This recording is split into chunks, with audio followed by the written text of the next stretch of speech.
മിശിഹായിൽ സ്നേഹമുള്ള സഹോദരങ്ങളെ, ഈ വചന ശുശ്രൂഷ സമയത്ത് ദൈവിക വരപ്രസാദത്താൽ കൂടുതൽ നിറയുന്നതിനു വേണ്ടി നമുക്ക് പ്രത്യേകമായിട്ട് പ്രാർത്ഥിക്കാം. ഈ വചന ശുശ്രൂഷയിൽ പങ്കെടുക്കുന്ന എല്ലാവരെയും ഈശോ സമൃദ്ധമായി അനുഗ്രഹിക്കട്ടെ. പരിശുദ്ധ അമ്മയുടെ മധ്യസ്ഥം തേടി നമുക്ക് പ്രാർത്ഥിക്കാം. നന്മ നിറഞ്ഞ മറിയമേ സ്വസ്തി, കർത്താവ് അങ്ങയുടെ കൂടെ സ്ത്രീകളിൽ അങ്ങ് അനുഗ്രഹിക്കപ്പെട്ടവളാകുന്നു. അങ്ങയുടെ ഉദരത്തിൻ്റെ ഫലമായി ഈശോ അനുഗ്രഹിക്കപ്പെട്ടവനാകുന്നു. പരിശുദ്ധ മറിയമേ തമ്പുരാൻ്റെ അമ്മേ, പാപികളായ ഞങ്ങൾക്ക് വേണ്ടി ഇപ്പോഴും ഞങ്ങളുടെ മരണസമയത്തും തമ്പുരാനോട് അപേക്ഷിച്ചു കൊള്ളണമേ. ആമേൻ. സ്നേഹമുള്ളവരെ, ഈ വചന ശുശ്രൂഷ സമയത്ത്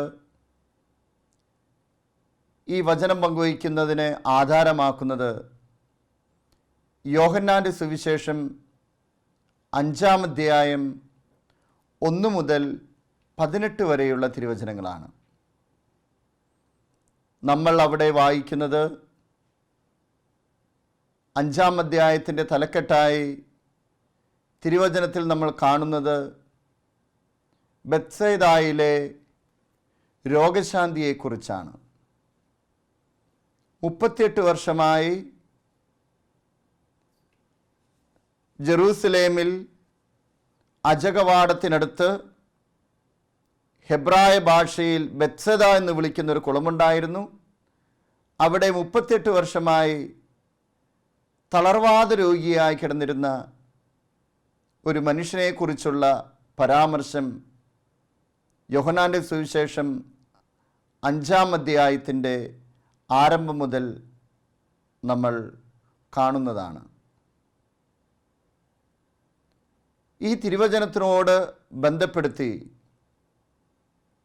1-2 ഗ്രീക്ക് വാക്കുകളിലൂടെ ഈ തിരുവചന ഭാഗത്തെ കൂടുതൽ വ്യാഖ്യാനിക്കാനും മനസ്സിലാക്കാനും സഹായകമാകുമെന്ന് ഞാൻ വിശ്വസിക്കുകയാണ്.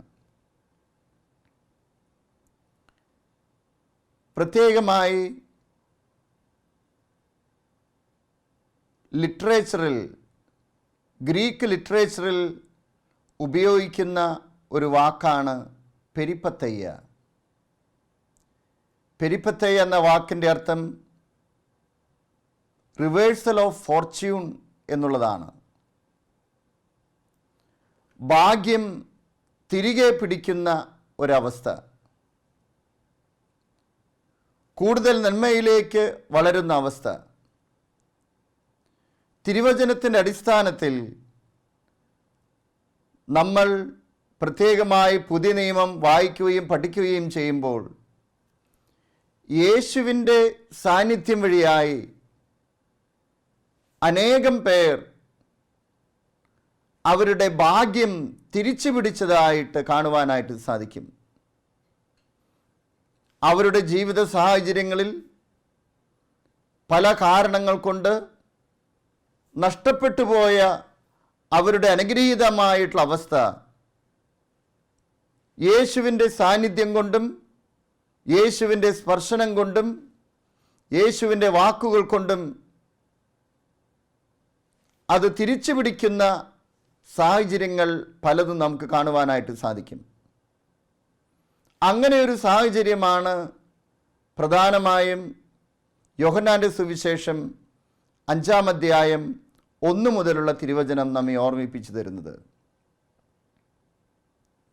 Reversal of Fortune, പെരിപ്പത്തയ്യ.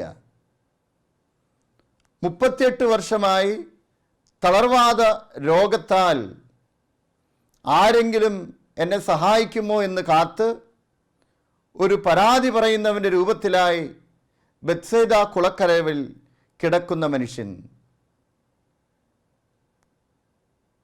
കുറെ കൂടി ആഴത്തിലേക്ക് പോവുകയാണ് എങ്കിൽ ഈ തിരുവചനത്തിൻ്റെ അർത്ഥം കൂടുതൽ നമ്മെ സ്പർശിക്കുന്നതായി നമുക്ക് മനസ്സിലാക്കാനായിട്ട് സാധിക്കും.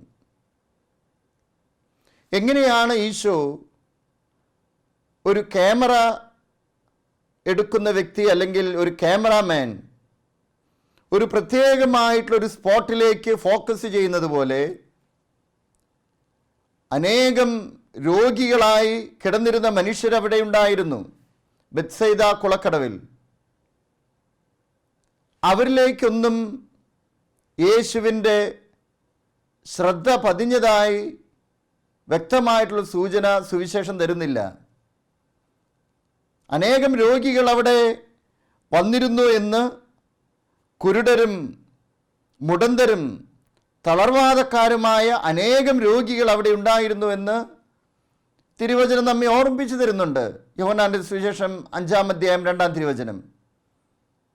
അനേകം പേരിൽ നിന്ന് എങ്ങനെയാണ് ഒരു ക്യാമറാമാൻ ഫോക്കസ് ചെയ്യുന്നത് പോലെ 38 വർഷമായി തളർവാദ രോഗിയായി കിടന്നിരുന്ന ആ മനുഷ്യനിലേക്ക് യേശുവിൻ്റെ ഫോക്കസ് ആ വ്യക്തിയിലേക്ക് മാത്രമായിട്ട് പതിയുകയാണ്. ഈശോ ഓരോരുത്തരെയും വ്യക്തിപരമായി കാണുകയും അറിയുകയും ചെയ്യുന്നു എന്ന് വേണം ഈ തിരുവചനത്തിൻ്റെ അടിസ്ഥാനത്തിൽ നമുക്ക് അത് മനസ്സിലാക്കുവാൻ.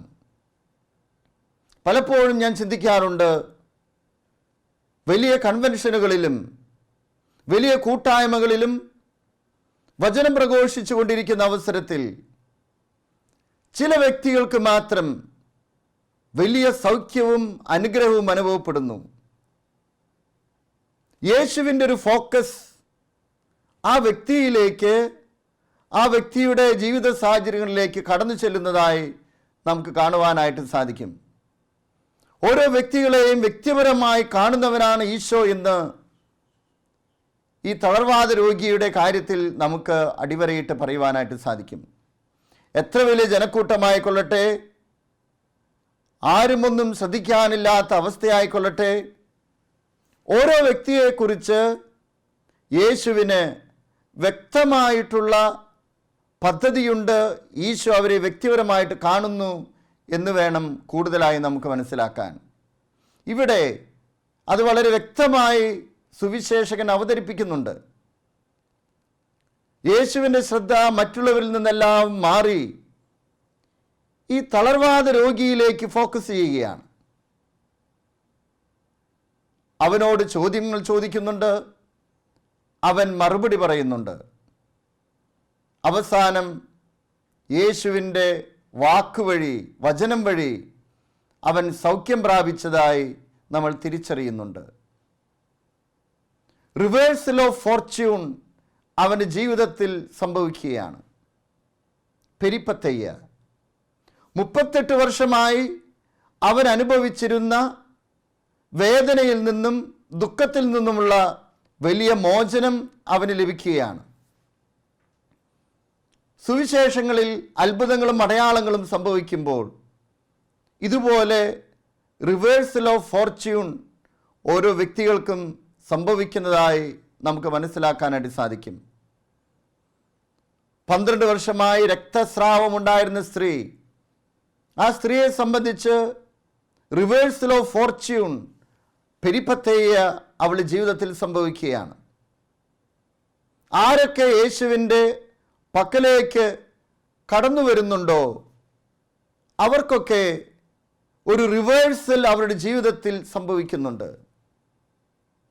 ഒരു യേശു അനുഭവം ഉണ്ടാകുന്നുണ്ട് എങ്കിൽ, യേശു അനുഭവത്തിലേക്ക് കടന്നു വരുന്നുണ്ട് എങ്കിൽ അവരിലേക്കൊക്കെ ഒരു റിവേഴ്സൽ, ഒരു യു ടേൺ അവരുടെ ജീവിതത്തിൽ സംഭവിക്കുന്നതായി നമുക്ക് കാണാനായിട്ട് സാധിക്കും. അതുകൊണ്ട് തന്നെയാണല്ലോ മർക്കോസിൻ്റെ സുവിശേഷത്തിൻ്റെ ആരംഭത്തിൽ ഈശോ സംസാരിച്ചു തുടങ്ങുന്നത് മാനസാന്തരപ്പെടുവിൻ, സ്വർഗരാജ്യം സമീപിച്ചിരിക്കുന്നു എന്ന് പറഞ്ഞുകൊണ്ടാണല്ലോ.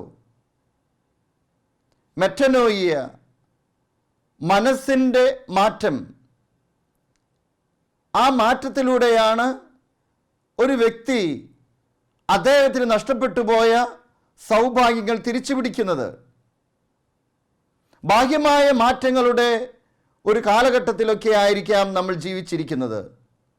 പക്ഷേ അതിനേക്കാൾ ഉപരിയായി നമ്മുടെ അഭിവാഞ്ചകളിലുള്ളൊരു മാറ്റമാണ് കർത്താവ് ആഗ്രഹിക്കുന്നത്.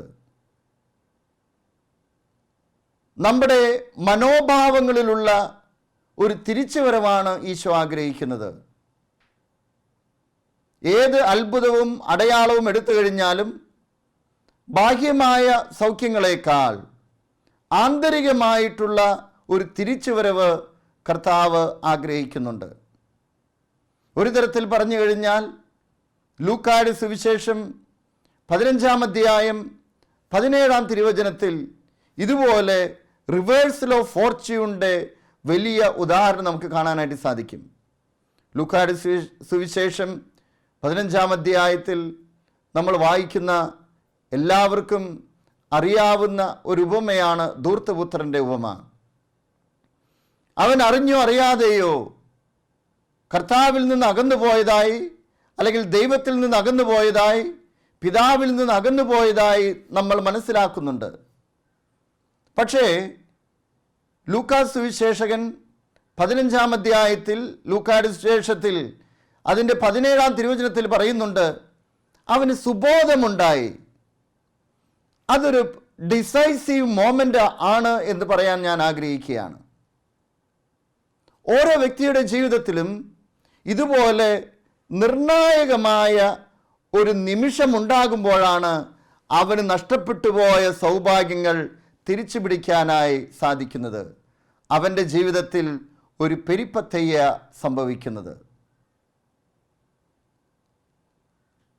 വിശുദ്ധ അഗസ്റ്റിൻ ലൂക്കായുടെ സുവിശേഷം 15-ാം അധ്യായം 17-ാം തിരുവചനത്തെക്കുറിച്ച് പറയുന്നത്, അവന് സുബോധമുണ്ടായി എന്ന തിരുവചനത്തെക്കുറിച്ച് വ്യാഖ്യാനം നൽകുന്നത് ഇപ്രകാരമാണ്: അവൻ തന്നിലേക്ക് തന്നെ തിരിച്ചു വന്നു എന്നാണ് പറയുന്നത്. അവൻ തന്നിലേക്ക് തന്നെ തിരിച്ചു നടന്നു. പിന്നീട് നമ്മൾ ധൂർത്തപുത്രൻ്റെ ഉപമയിൽ കാണുന്നുണ്ട്, അവന് നഷ്ടപ്പെട്ടു പോയ സൗഭാഗ്യങ്ങളെല്ലാം അതിൻ്റെ വലിയ വിലയിൽ, വലിയ നിലയിൽ അവന് തിരിച്ചു പിടിക്കാനായിട്ട് സാധിക്കുന്നത്. അവൻ്റെ ജീവിതത്തിൽ ഒരു റിവേഴ്സൽ ഓഫ് ഫോർച്യൂൺ, ഒരു പെരിപ്പത്തയ്യയുടെ അനുഭവം അവനുണ്ടാവുകയാണ്. നമ്മുടെ ഓരോരുത്തരുടെയും ജീവിതത്തിൽ നഷ്ടപ്പെട്ടു പോയ സൗഭാഗ്യങ്ങൾ, അല്ലെങ്കിൽ കൈമോശം വന്ന ജീവിത അനുഭവങ്ങൾ തിരിച്ചു പിടിക്കാനായി നമ്മെ സഹായിക്കുന്നവനാണ് ഈശോ. പ്രത്യേകമായി ധൂർത്തപുത്രൻ്റെ ഉപമയിലൂടെ പ്രത്യേകമായി നമുക്ക് കാണാനായിട്ട് സാധിക്കും, അവന് നഷ്ടപ്പെട്ടു പോയ സൗഭാഗ്യങ്ങൾ ഒന്നൊന്നായി പിതാവ് അവന് തിരിച്ചു കൊടുക്കുന്നതായി. പിന്നീട് അവിടെ ആഹ്ലാദവും സന്തോഷവുമാണെന്ന് നമ്മൾ തിരിച്ചറിയുന്നു. പ്രിയപ്പെട്ടവരെ, ഞാൻ പ്രത്യേകമായി യോഹന്നാൻ്റെ സുവിശേഷം 5-ാം അധ്യായം ലൂക്കായുടെ സുവിശേഷത്തിലെ ധൂർത്തപുത്രൻ്റെ ഉപമയുമായി ബന്ധിപ്പിച്ചത് ഈ ഒരു ചിന്ത, ഈ ഒരു ആശയം നമുക്ക് കൂടുതൽ മനസ്സിലാക്കുവാൻ വേണ്ടിയിട്ടാണ്. റിവേഴ്സൽ ഓഫ് ഫോർച്യൂൺ, പെരിപ്പത്തയ്യ, അത് ഓരോരുത്തരുടെ ജീവിതത്തിൽ സംഭവിക്കേണ്ട കാര്യമാണ്. ഇങ്ങനെ റിവേഴ്സൽ ഓഫ് ഫോർച്യൂൺ അല്ലെങ്കിൽ പെരിപ്പത്തയ്യ ഒരു വ്യക്തിയുടെ ജീവിതത്തിൽ സംഭവിക്കുമ്പോൾ അവൻ കൂടുതൽ കർത്താവിനെ തിരിച്ചറിയേണ്ടതായിട്ടുണ്ട്, മനസ്സിലാക്കേണ്ടതായിട്ടുണ്ട്. അതനുസരിച്ച് അവൻ്റെ മുന്നോട്ടുള്ള ജീവിതം കൂടുതൽ മനോഹരമായിട്ട് ക്രമീകരിക്കേണ്ടതായിട്ടുണ്ട്. അത് ചില വ്യക്തികൾ മറന്നു പോകുന്നതായിട്ട് നമുക്ക് കാണാനായിട്ട് സാധിക്കും. റിവേഴ്സൽ ഓഫ് ഫോർച്യൂൺ ഒരു വ്യക്തിയുടെ ജീവിതത്തിൽ സംഭവിച്ചിട്ട് അതനുസരിച്ച് ജീവിതത്തെ പൂർണ്ണമായി കർത്താവിലേക്ക് കൊടുക്കാനായിട്ട് സാധിക്കാതെ പോകുന്ന വ്യക്തികളെ ഇന്നും ചിലപ്പോൾ കണ്ടുമുട്ടി എന്ന് വരാം. വിശുദ്ധ ഫ്രാൻസിസ് അസീസിയുടെ ജീവിതം റിവേഴ്സൽ ഓഫ് ഫോർച്യൂൺ, കർത്താവിനോട് ചേർന്ന് സൗഭാഗ്യങ്ങളെ തിരിച്ചു പിടിക്കുന്ന ഒരു ഡിസൈസീവ് മോമെൻറ്റ് അദ്ദേഹത്തിൻ്റെ ജീവിതത്തിലും ഉണ്ടായിട്ടുണ്ട്. നമുക്കെല്ലാവർക്കും ചരിത്രമറിയാം. പ്രഭുകുമാരനായിരുന്ന വിശുദ്ധ ഫ്രാൻസിസ് ഒരു പ്രത്യേകമായ എൻകൗണ്ടറിലൂടെ യജമാനെയാണോ ദാസനെയാണോ സേവിക്കേണ്ടെന്നുള്ളൊരു ചോദ്യത്തിലൂടെ യജമാനിലേക്ക് തിരിച്ചു നടക്കുന്നതായി കാണുവാനായിട്ട് നമുക്ക് സാധിക്കും. പിന്നീടെല്ലാം അദ്ദേഹത്തിൻ്റെ ആന്തരിക മനോഭാവത്തിലുണ്ടാകുന്ന മാറ്റമാണ്. അതനുസരിച്ച് അദ്ദേഹത്തിൻ്റെ ജീവിതത്തെ അദ്ദേഹം ക്രമീകരിക്കുന്നതായി കാണുവാനായിട്ട് സാധിക്കും. ഓരോ വ്യക്തിയുടെയും ജീവിത അനുഭവങ്ങളിൽ നിന്ന് ഇതുപോലൊരു ആന്തരികമായ മാറ്റത്തിലേക്കും സൗഭാഗ്യങ്ങൾ തിരിച്ചു പിടിക്കുക മാത്രമല്ല, ആന്തരികമായ പുതുജീവനിലേക്കും കടന്നു വന്നാൽ മാത്രമാണ് ആ വ്യക്തിയെ അല്ലെങ്കിൽ ആ വ്യക്തിയുടെ ജീവിതത്തിൽ യേശു നാഥനും രക്ഷകനുമായി മാറിയെന്ന് നമുക്ക് കൂടുതൽ മനസ്സിലാക്കാനായിട്ട് സാധിക്കുകയുള്ളൂ. ഇവിടെ ഇതാ 38 വർഷമായി തളർവാദ രോഗം പിടിപെട്ട് കിടന്നിരുന്ന ആ മനുഷ്യൻ യേശുവാണ് തന്നെ സുഖപ്പെടുത്തിയതെന്ന് തിരിച്ചറിയാതെ പോകുന്ന ഒരവസ്ഥയുണ്ട്. ചില പണ്ഡിതന്മാർ യോഹന്നാന്റെ സുവിശേഷം 5-ാം അധ്യായം അതിനെക്കുറിച്ച് വ്യാഖ്യാനിക്കുമ്പോൾ, പ്രത്യേകിച്ച് തളർവാദ രോഗിയെക്കുറിച്ച് വ്യാഖ്യാനിക്കുമ്പോൾ അദ്ദേഹം ഒരു നെഗറ്റീവ് ഒരു ക്യാരക്ടറായിരുന്നു എന്ന് പറഞ്ഞു വയ്ക്കുന്ന പണ്ഡിതന്മാരുണ്ട്. പക്ഷെ സുവിശേഷത്തിൽ ശ്രദ്ധയൂന്നി ആഴത്തിൽ പഠിക്കുകയാണെങ്കിൽ അദ്ദേഹം ഒരു നെഗറ്റീവ് ക്യാരക്ടറല്ല, മറിച്ച് വളരെ പോസിറ്റീവായി ക്രിസ്തുവിനെ പ്രഘോഷിക്കുന്നൊരു വ്യക്തിയായി മാറുന്നതായിട്ട് നമുക്ക് കാണാനായിട്ട് സാധിക്കും. ഇദ്ദേഹത്തിന് സൗഖ്യം ലഭിച്ചു. സൗഖ്യം ലഭിച്ചിട്ട് പോലും ആരാണ് ഈ സൗഖ്യത്തിൻ്റെ കാരണക്കാരനെന്ന് പൂർണ്ണമായിട്ടുള്ളൊരു അറിവില്ലാത്തതുപോലെയുള്ളൊരു പെരുമാറ്റം നമുക്ക് ഈ മനുഷ്യനിൽ പ്രത്യക്ഷമായിട്ട് നമുക്ക് തോന്നിയേക്കാം. ഫരിസേയരും യഹൂദരും വന്ന് ചോദിക്കുന്ന ചോദ്യങ്ങൾക്ക് യഹൂദർ പറയുന്നുണ്ട്, ഇന്ന് സാബത്താകിയാൽ കിടക്ക ചുമക്കുന്നത് നിഷിദ്ധമാണ്. സൗഖ്യം പ്രാപിച്ച മനുഷ്യൻ മറുപടി പറയുന്നു, എന്നെ സുഖപ്പെടുത്തിയവൻ നിന്റെ കിടക്കയെടുത്ത് നടക്കുകയെന്ന് എന്നോട് പറഞ്ഞു. അപ്പോൾ അവർ ചോദിച്ചു, കിടക്കയെടുത്ത് നടക്കുക എന്ന് നിന്നോട് പറഞ്ഞവൻ ആരാണ്?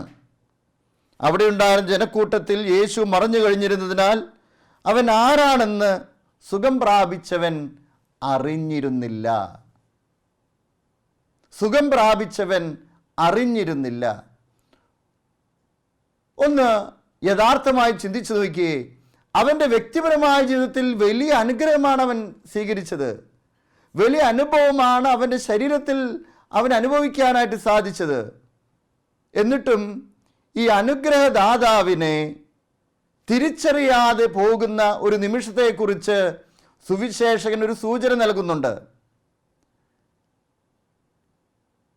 ഗ്രീക്ക് ഭാഷയിൽ ഇങ്ങനൊരു വാക്കുണ്ട്, അനഞ്ഞോറിസിസ്, ഇഗ്നറൻസ് ടു നോളജ്. അജ്ഞതയിൽ നിന്ന് അറിവിലേക്ക് വളരേണ്ട ആവശ്യമുണ്ട്. അജ്ഞതയിൽ നിന്ന് അറിവിലേക്ക് വളരേണ്ട ആവശ്യമുണ്ട്. യോഹന്നാന്റെ സുവിശേഷം 9-ാം അധ്യായത്തിൽ ജന്മന അന്ധനായൊരു മനുഷ്യനെ ഈശോ സുഖപ്പെടുത്തുന്ന സംഭവം അവിടെ മനോഹരമായിട്ട് വിവരിക്കുന്നുണ്ട്. അജ്ഞതയിൽ നിന്ന് അറിവിലേക്ക് ഒരു വ്യക്തി പടിപടിയായി ഉയരുന്നത് വളരെ വ്യക്തമായ സൂചനകളോടുകൂടെ യോഹന്നാൻ സുവിശേഷകൻ അവിടെ അവതരിപ്പിക്കുന്നുണ്ട്. അവിടെയും തന്നെ സുഖപ്പെടുത്തിയവൻ ആരാണെന്നുള്ള ചോദ്യത്തിന് അവസാനമാണ് യേശുവിനെ കണ്ടുമുട്ടിയപ്പോൾ യേശുവിൻ്റെ കാൽക്കൽ വീണുകൊണ്ട് അവനെ ഈശോ നാഥനും രക്ഷകനുമാണെന്നുള്ളൊരു ഏറ്റുപറച്ചിൽ അവൻ നടത്തുന്നത്.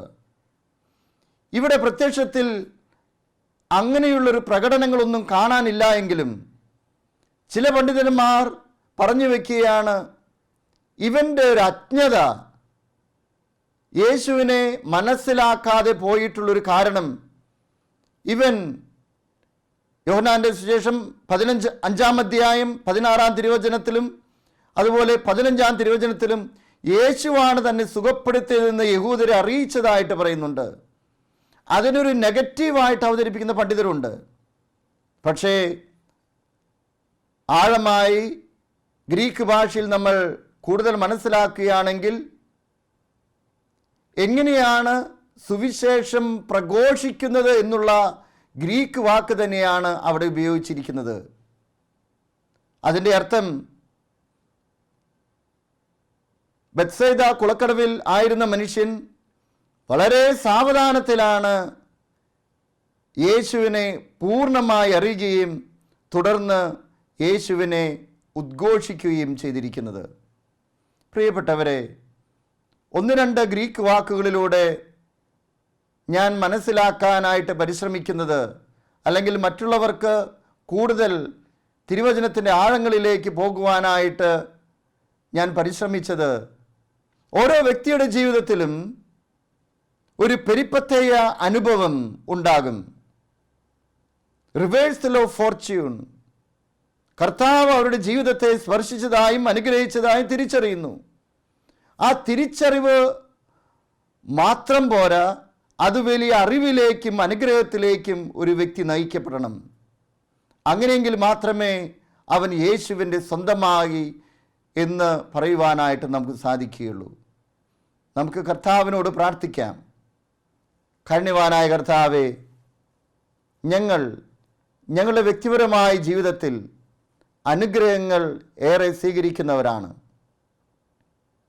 ഞങ്ങളുടെ വ്യക്തിപരമായ ജീവിത സാഹചര്യങ്ങളിലും അനുഭവങ്ങളിലും യേശുവിൻ്റെ അനുഗ്രഹങ്ങൾ സ്വീകരിച്ചിട്ടും കൂടുതൽ ആഴമായ അറിവിലേക്കും അജ്ഞതയിൽ നിന്ന് അറിവിലേക്ക് വരാൻ ഞങ്ങൾ മടിച്ചു നിന്നിട്ടുണ്ട്.